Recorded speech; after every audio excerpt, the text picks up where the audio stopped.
بسم اللہ الرحمن الرحیم۔ السلام علیکم دوستوں، میں ہوں محمد اسماعیل اور آپ لوگ دیکھ رہے ہیں پازیٹیو ٹی وی۔ دوستوں، اگر آپ لوگوں نے ہمارا چینل سبسکرائب نہیں کیا تو سبسکرائب کر لیں اور بیل آئیکن کو دبانا نہ بھولیے گا، جیسے ہماری ہر نئی ویڈیو آپ تک سب سے پہلے پہنچ سکے۔ دوستوں، آج کی اس ویڈیو میں ہم بات کریں گے ٹیپو سلطان کے بارے میں کہ ان کی شہادت کیسے ہوئی اور ان کے حالات زندگی کیا تھے۔ دوستوں، ٹیپو سلطان 20 نومبر 1750 بمطابق 20 ذی الحجہ 1163 ہجری کو جمعے کے دن بنگلور سے 20 میل شمال میں دوانہالی کے مقام پر پیدا ہوئے۔ آپ کا پورا نام فاتح علی ٹیپو تھا۔ بچپن ہی سے ٹیپو سلطان جاری حریت پسند اور صاحب لیاقت تھے۔ وہ اپنے والد حاکم محسور حیدر علی کی طرح پکے حریت پسند تھے۔ انہوں نے اپنے والد کے ساتھ کئی مہمات میں حصہ لیا۔ وہ جانتے تھے کہ انگریز انہیں چین سے بیٹھنے نہ دیں گے۔ انگریزوں نے مراٹھوں اور نظام دیکان کے ساتھ ساز باز کر رکھی تھی۔ ٹیپو سلطان سے تختے نشین ہونے کے بعد انگریزوں سے نابرد آزما ہونے کا سلسلے میں ترکی، ایران، افغانستان اور فرانس کے حکمرانوں سے خط و کتابت کی، لیکن انگریزوں نے مختلف سازشیں کر کے پہلے ترکی کو روس سے لڑایا اور پھر افغانستان اور ایران میں خانہ جنگی کرا دی۔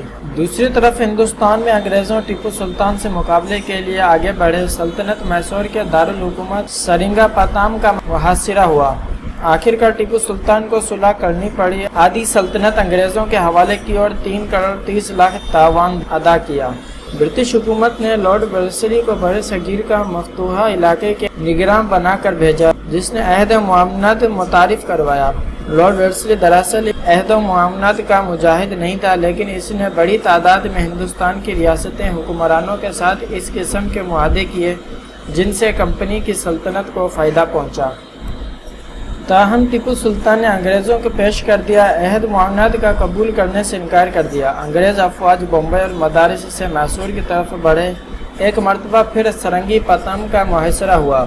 غدار اپنا کام پورا کر چکے تھے۔ ان میں میر صدیق، غلام علی لنگڑا اور پورنیما قابل ذکر ہیں۔ انگریز افواج جب سرنگی پاتم میں داخل ہوئی تو غداروں میں سے کسی نے ٹیپو سلطان سے کہا، حضور اعلیٰ اطاعت قبول کر لیجئے، ریاست بچ جائے گی اور آپ کا تخت و تاج بھی قائم رہے گا۔ اس پر ٹیپو سلطان نے ختم اولاد ہو کر جو جواب دیا وہ ہمیشہ تاریخ کا اوراق میں سنہرے مقولوں کے طور پر جگمگاتا رہے گا۔ انہوں نے کہا، شیر کی ایک دن کی زندگی گیدڑ کی 100 سالہ زندگی سے بہتر ہوتی ہے۔ 7 جنوری اور جولائی 1784 کے درمیان عرصے میں ایک نئی تقویم کیلنڈر کا اجرا کیا جس کا نام مولودی رکھا، جو پیغمبر اسلام صلی اللہ علیہ وسلم کی ہجرت کے سال سے نہیں بلکہ حضرت محمد مصطفیٰ صلی اللہ علیہ وسلم کے مبعوث ہونے کے سال سے شروع ہوتا تھا، اور اس کے دور کے ہر طالب علم کے لیے اس تقویم سے واقف ہونا ضروری تھا۔ 4 مئی 1799 کو ٹیپو سلطان نے انگریزوں سے لڑتے ہوئے جام شہادت نوش کیا۔ وہ ہندوستان کی جنگ آزادی کے پہلے ہیرو اور پہلے شہید تھا۔ وہ زندگی بھر انگریزوں سامراج کے مخالف رہے اور انہوں نے فرنگیوں کے غلبے سے ملک کو بچانے کی خاطر بالآخر اپنی جان دے دی۔ دشمن پر ان کا رعب اور دبدبہ اتنا زیادہ تھا کہ انگریز مائیں اپنے بچوں کو ٹیپو سلطان کے نام لے کر ڈراتی رہیں۔ ٹیپو سلطان کی شہادت پر زمین ہی نہیں کانپی، آسمان بھی کھل کر رو پڑا۔ شیر کی ایک دن کی زندگی گیدڑ کی 100 سالہ زندگی سے بہتر ہے، یہ معروف قول تھا شہر میسور ٹیپو سلطان شہید کا۔ ٹیپو سلطان ہندوستان میں انگریزوں کے خلاف جدوجہد کرنے والے آخری حکمران تھے۔ آپ نے اور آپ کے والد نے جنوبی ہند میں 50 سال تک انگریزوں کو روکے رکھا اور کئی بار انگریز افواج کو شکست فاش دی۔ وہ عالم تصور میں میسور کے شہر کو ایک خوفناک دہاڑ کے ساتھ اپنے پر حملہ آور ہوتا دیکھ کر چونک جاتا تھا۔ سپاہ سرنگا پٹنم کے میدان میں جمع ہونے والی محب وطن شہیدوں کی نعشوں میں میسور کے شہر کو تلاش کر رہے تھے۔ رات کی سیاہی اور گہری ہوتی جا رہی تھی۔ لگتا تھا آسمان نے بھی ٹیپو سلطان کی شکست پر، جو اس کے اپنے بے ضمیر درباریوں اور لالچی وزیروں کی وجہ سے ہوئی، اپنا چہرہ شب کی تاریکی میں چھپا لیا تھا۔ اتنے میں چند سپاہی ویلنگٹن کے خیمے میں آئے۔ ان کے چہرے خوشی سے دمک رہے تھے۔ انہوں نے اسے ٹیپو سلطان کی شہادت اور اس کی نعش برآمد ہونے کی اطلاع دی۔ یہ نعش سلطان کے وفاداروں کے دھیڑ کے نیچے دبی ملی۔ جنرل ویلنگٹن خوشی سے ہوا سے بھاگتا ہو کر سلطان نعش کے پاس پہنچا تو وہ نعش وفاداروں کے جمع گھاٹ میں ایسی پڑی تھی جیسے بجھی ہوئی شمع اپنے گرد جل کر مرنے والوں کے ہجوم میں ہو۔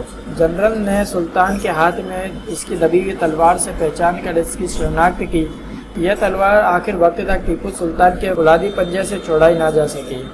اس موقع پر جنرل نے ایک بہادر سپاہی کی طرح شہر میسور کو سیلوٹ اور تاریخی جملہ کہا کہ آج سے ہندوستان ہمارا ہے، اب کوئی طاقت ہماری راہ نہیں روک سکتی، اور اس کی نعش اندر محل کے زینان خانے میں بھجوائی تاکہ اہل خانہ اسی کا آخری دیدار کریں۔ اس کے ساتھ ہی آسمان سیاہ بادلوں سے ڈھک گیا۔ جب سلطان کی قبر کھودی جانے لگی تو آسمان کا سینہ بھی شق ہو گیا اور چاروں طرف غیظ و غضب کے آثار نمودار ہوئے۔ بجلی کے کوندے لپک لپک کر آسمان کے غضب کا اظہار کر رہے تھے۔